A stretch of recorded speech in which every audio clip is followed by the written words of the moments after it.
पीक कोणतंही असो, शेतकऱ्याला हमी भावासाठी भांडावंच लागतं. हरभऱ्याच्या बाबतीतही असंच काहीसं होतंय. बाजारपेठांमध्ये हरभरा येण्याआधीच त्याचे दर जे आहेत ते आता घसरलेले आहेत. त्यामुळे शेतकऱ्यांसोबतच व्यापारी सुद्धा आता अडचणीमध्ये सापडलेत.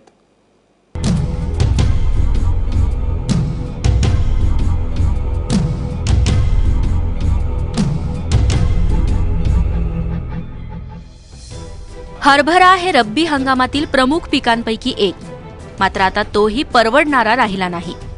बाजारात हरभऱ्याची आवक होण्याआधीच त्याचे दर घसरले.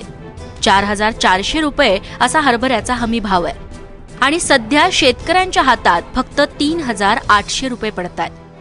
नफा तर दूरच, यातून खर्च तरी निघेल का असा प्रश्न शेतकऱ्यांपुढे आहे. उस्मानाबादमधील कोथळीचे हे शशिकांत गावंडे. त्यांनी आपल्या 3 एकरात हरभऱ्याची लागवड केली आहे. यात लागवडीपासून लातूरच्या बाजारात माल आणण्यापर्यंत त्यांना 28 ते 30 हजारांचा खर्च आलाय.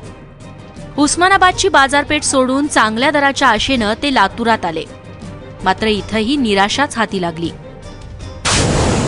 काय पेरणी सर्व मिळून 28,000 खर्च आलाय. इथं माल घेऊन आलो त्याचे पण 28,000 आलेत. आता काय बारदाना आपला रिकामा. तिकडं भाव नाही बराबर, मुरुमला पण इकडं आणलं. तिकडं पण कमी जास्त, कधी बंद असतात कधी चालू असतात आडात, त्याच्यामुळे इकडे घेऊन आलो. काय भाव कमी होईल म्हणून विकायला आणलो अगोदर. परत 2,000 वरती घेऊन टेकल्यावर काय करायचं. गेल्या वर्षीपेक्षा यंदा देशातील हरभऱ्याची लागवड 15% वाढली आहे. यामुळे यातून अधिक उत्पन्नाची आशा आहे. मात्र ही दरातील घसरण अशीच होत राहिली तर शेतकऱ्यांना मोठं नुकसान सोसावं लागेल. फक्त शेतकरीच नाही तर यात व्यापाऱ्यांचं देखील नुकसान होतंय. हरभऱ्याची साठवणूक केलेल्या व्यापाऱ्यांना याचा मोठा फटका बसतोय. ही दरातील घसरण रोखण्यासाठी सरकारनं खरेदी केंद्र लवकरात लवकर सुरू करावीत अशी मागणी आता केली जातीये. 1.5 वर्षापूर्वी चण्याचे भाव 10,000 पर्यंत गेलेले होते आणि तेच भाव गेल्या वर्षी सीझनमध्ये 42-43 पासून ते 6,000 पर्यंत भाव गेले होते.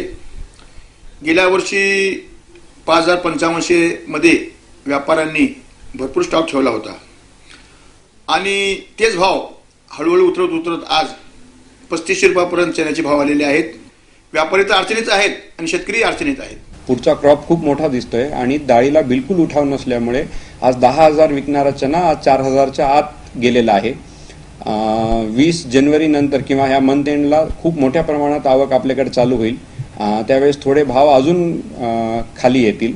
जर भाव आपल्याला कमी व्हायचे थांबवायचे असतील तर सरकारने हमी भावावर खरेदी केंद्र चालू करणे खूप मोठ्या गरजेचे आहे, जेणेकरून शेतकऱ्यांना 4400 रुपये जे आज हमी भाव आहे ते त्यांना देण्यात येईल. बाजारात हरभऱ्याला उठाव नसल्यानं दरात घसरण होत असल्याचं व्यापारी म्हणतायत. फेब्रुवारीत खरेदी होणाऱ्या हरभऱ्याचे दर सावरण्यासाठी त्यावर 30% आयात शुल्क लावण्यात आलं, मात्र त्याचा कोणताही परिणाम होताना दिसत नाहीये. हरभरा बाजारात येण्याआधीच हे दर घसरले.